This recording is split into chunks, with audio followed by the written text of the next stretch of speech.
तमन्ना और विजय के ब्रेकअप को लेकर हुआ खुलासा। जी हां, लगातार ये बात सामने आ रही है कि विजय वर्मा और तमन्ना भाटिया का ब्रेकअप हो गया है।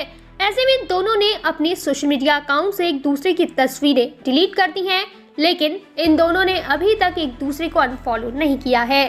पर यहाँ पर अब एक बड़ी बात ये सामने आई है कि तमन्ना इस वक्त अपना घर बसाना चाहती थी और विजय इस बात के लिए राजी नहीं थे और दोनों ने म्यूचुअल अंडरस्टैंडिंग से ब्रेकअप कर लिया है।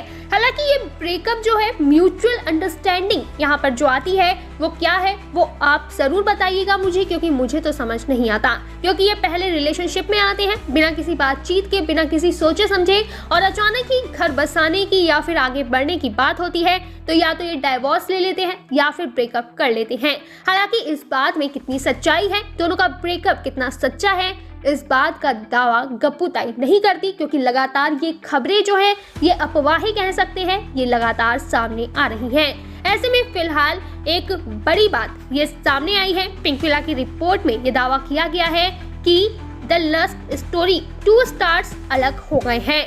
इस रिपोर्ट के मुताबिक एक सूत्र ने ये बताया है कि उन्होंने एक दूसरे के लिए म्यूचुअल रिस्पेक्ट बनाए रखी है और अच्छे दोस्त बने रहने की कोशिश की है।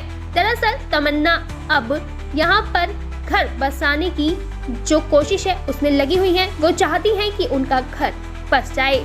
ऐसे में फिलहाल तमन्ना 30 साल की हो गई हैं और अब वो शादी करना चाहती हैं और इसीलिए उनके मन में काफी एक्साइटमेंट है।